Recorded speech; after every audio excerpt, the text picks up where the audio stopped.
Hello everyone, it's me again, Happy Lou Vlog. So thank you for watching. Just enjoy life and more power to our channel. This is my channel, more on foods.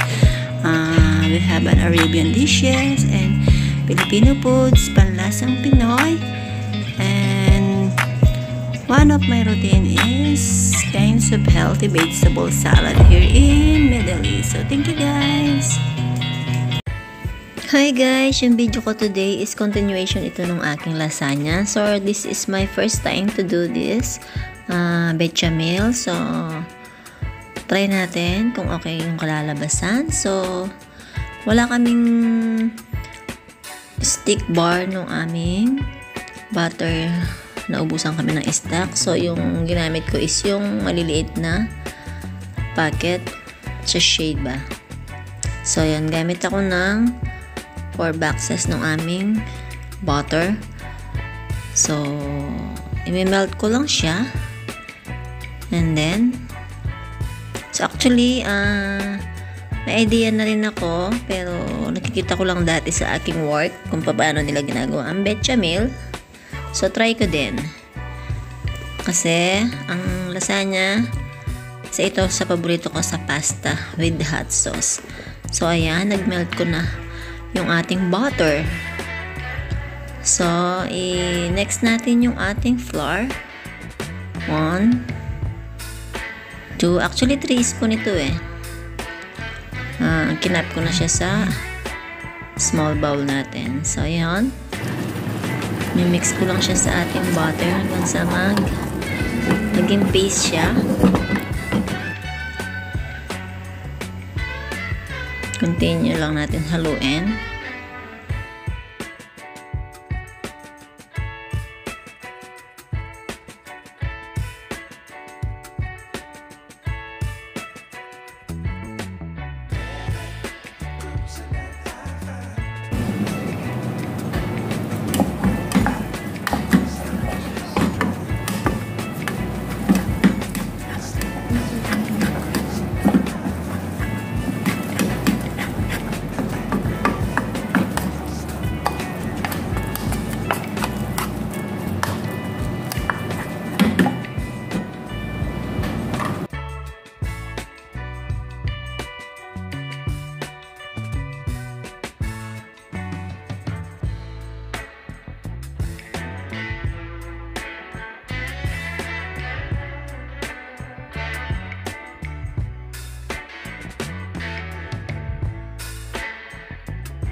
And next natin ang ating fresh milk. So, hindi natin bubuhos ng minsanan.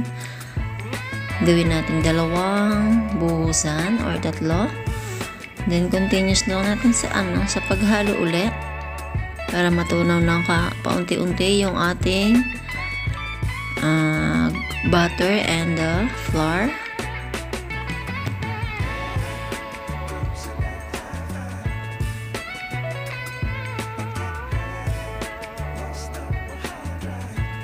So yun guys, warm milk ito mga guys ha.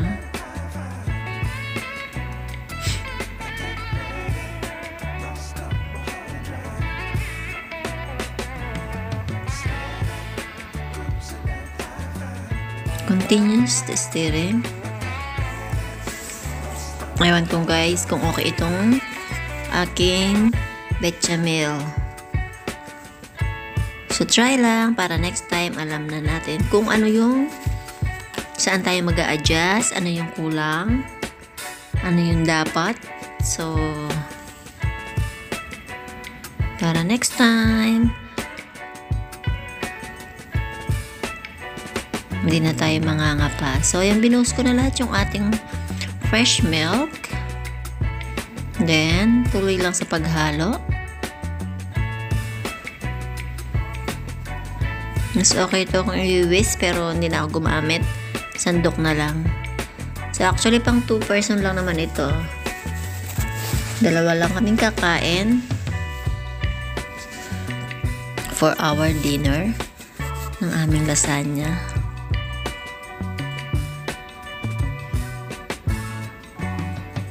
Ayan, halo-halo lang natin ulit. Continuous lang hanggang sa lumapot siya ng kaunti, yung saktong. Pero mas i-ano ko siyang bagya. Yung bang mas palalaputin ko ng bagya. Ayan. Ayan na. Then mag-add din ako ng carnation. Carnation ebap. Pampalinamnam lang. Optional lang if gusto niyong gumamit. And cheese. Gumamit ako ng cheddar cheese. Ayan guys. Haluin lang. Ayan. Tingnan nyo. Medyo sticky siya. Mas okay to sa akin kasi para hindi siya magtubig doon sa ating lasagna. So, masos na rin yung aking beef meat kaya hindi ko siya masyadong pinalabnaw. So, ayun. Tamang-tama lang. Mas okay ito sa akin. So, next time, alam ko na. So, yun lang guys. I hope you like it. My bechamel. My experiment of bechamel. This is my first time to do this.